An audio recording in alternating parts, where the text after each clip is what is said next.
Welcome to beginner friends. అందరికీ నమస్కారం. ఓం నమో భగవతే వాసుదేవాయ. ఓం నమో భగవతే వాసుదేవాయ. భగవద్గీత పారాయణలో ఈరోజు 5వ అధ్యాయము కర్మ సన్యాస యోగము. 1వ శ్లోకము, శ్లోకాన్ నంబర్ 1. అర్జున ఉవాచ సన్యాసం కర్మణాం కృష్ణ పునర్యోగం చ శంససి యచ్ఛ్రేయ ఏతయోరేకం తన్మే బ్రూహి సునిశ్చితం.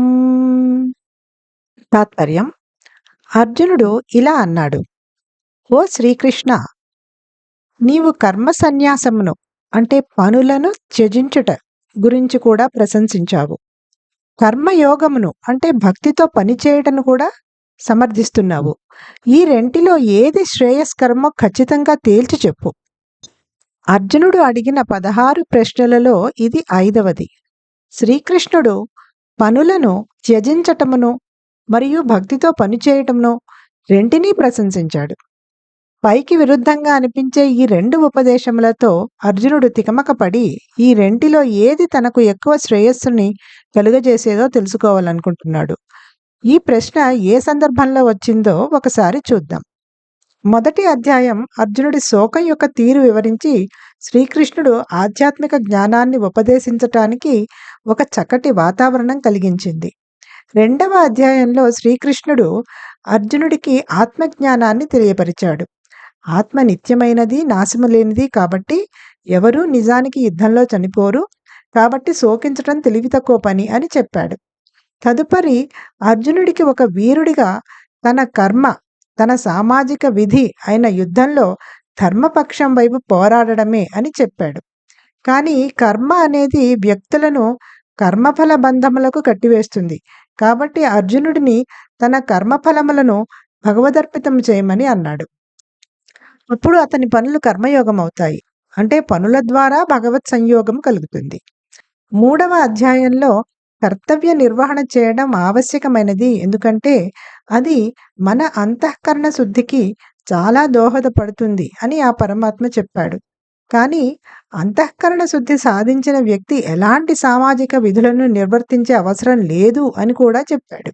4వ అధ్యాయంలో భగవంతుడు చాలా రకముల యజ్ఞముల గురించి, అంటే భగవత్ ప్రీతి కొరకు చేసే కార్యముల గురించి విశదీకరించాడు.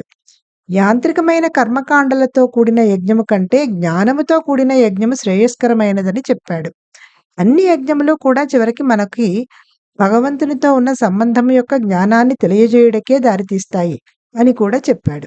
చివరికి 4వ అధ్యాయంలోని 41వ శ్లోకంలో కర్మ సన్యాస విషయాన్ని పరిచయం చేశాడు.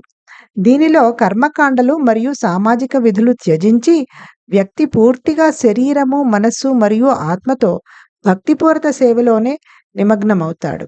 ఈ ఉపదేశాలన్నీ అర్జునుడిని అయోమయానికి గురిచేశాయి. అతను కర్మ సన్యాసము మరియు కర్మయోగము 2 విరుద్ధ స్వభావాలతో కూడినవి అని భావించాడు. మరియు ఈ రెంటిని ఒకేసారి చేయలేము అని అనుకున్నాడు. కాబట్టి తన సందేహాన్ని శ్రీకృష్ణుడి దగ్గర పై విధంగా వ్యక్తం చేశాడు. Meaning of the Shloka is: Arjuna said, O Shri Krishna, you praised karma sannyas, the path of renunciation of actions, and you also advised to do karma yoga, that is working with devotion. Please tell me decisively which of the two is more beneficial. This is the 5th question of Arjuna among the 16 questions that he asked. Shri Krishna praised both renunciation of works and working with devotion. Arjuna is confused by these apparently equivocal instructions and wishes to understand which of the two is more auspicious for him. Let us review the context of the question. The first chapter described the nature of Arjuna's grief and created the setting for Shri Krishna to begin to relate spiritual knowledge to Arjuna. In the second chapter, Shri Krishna revealed to Arjuna the signs of the self and explained that since the soul is immortal, Nobody would die in the war, and hence it was foolish to lament. He then reminded Arjuna that his karma, that is his social duty as a warrior, was to fight the war on the side of righteousness. But since karma binds one to the fruits of actions, Sri Krishna encouraged Arjuna to dedicate the fruits of his works to God. His actions would then become karma yoga, or united with God through actions. In the third chapter, the Supreme Lord explained that performing one's duties is necessary because it helps to purify the mind. But he also said that a person who has already developed purity of mind is not obliged to perform any social duty.